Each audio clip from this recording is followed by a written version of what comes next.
As Maya Angelou said, if you don't like something, change it. If you can't change it, change your attitude. That's some of the best advice you're ever going to hear. At the end of the day, you should always be trying to change the things that you have the ability to change.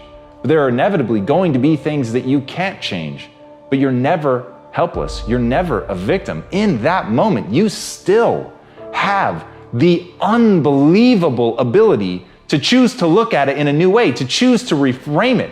And in that reframing, you change everything. You don't just change your own neurochemistry. You're not just changing the way that you feel. You're actually changing the way that you're going to approach the problem. Something that was moments before, something that seemed impossible, something that was breaking your will to continue to fight, with a change in attitude becomes something completely different. And as Hans Selye said, adopting the right attitude can turn a negative stress into a positive one. And that game of mental jujitsu is what it's about. That game of flipping something on its head, of turning something around, of seeing it in a new way so that you can act in a new way, is how you make forward progress. And understanding that, understanding the need to take control of your perceptions, understanding your need to change your perspective, that's how you begin to get ahead. Once you understand that your perspective is a choice, it is not objective truth. Burn that into your mind. It is not objective truth. The world that you see around you is simply the perspective through which you see it. All of life is a funhouse mirror. And when you acknowledge that, when you understand that you're looking at a distorted view of the way the world is, you realize that you can adopt a different distortion. You can adopt a distortion that allows you to see things more clearly, that allow you to see things in a way that empower you.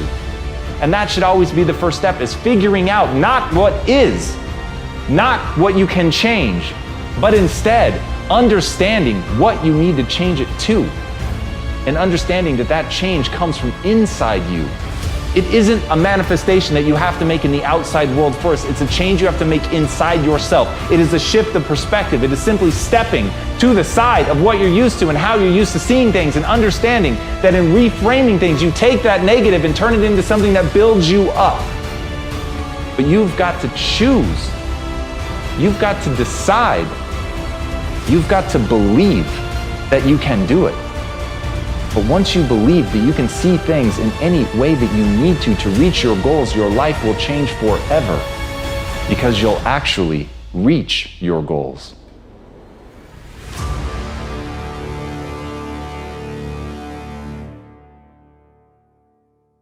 I want to dispel a myth for you. It's the talent myth.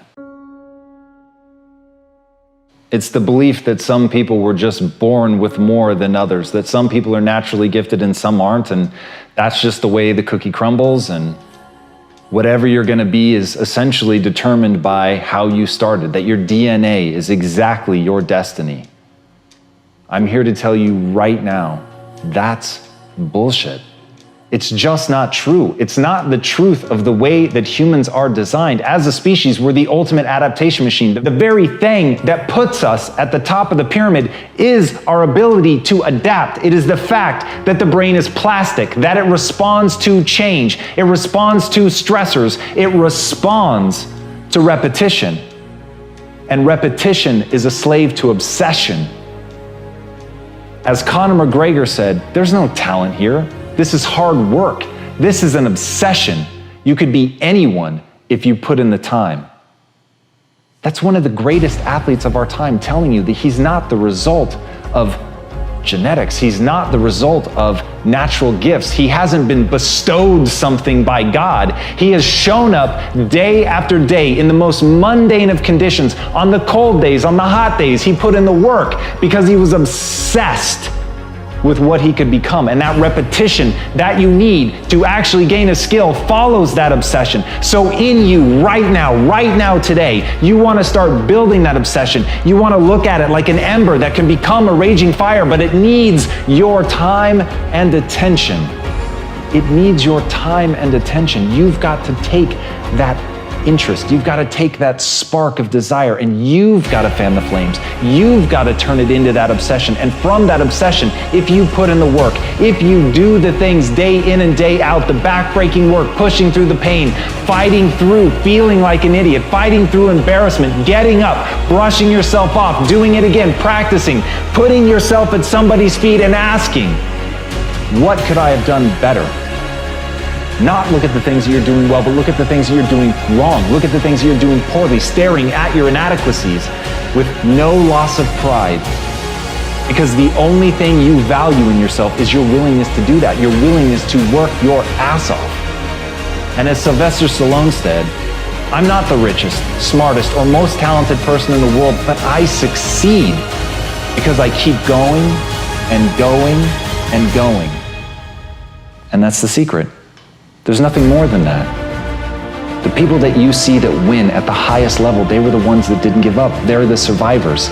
And you've got to ask yourself, am I a survivor type? Am I the type of person that continues to push through when it gets hard, when it gets boring, when I feel lost, when I don't know what I'm doing, when I have no faith in myself, even in that darkest hour? Can I push forward? Can I accept that the human body will respond to that stress? It will respond to that stimulus, but I have to show up and I have to do the work.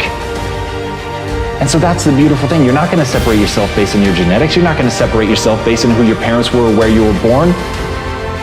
You're going to separate yourself by showing up when you don't want to.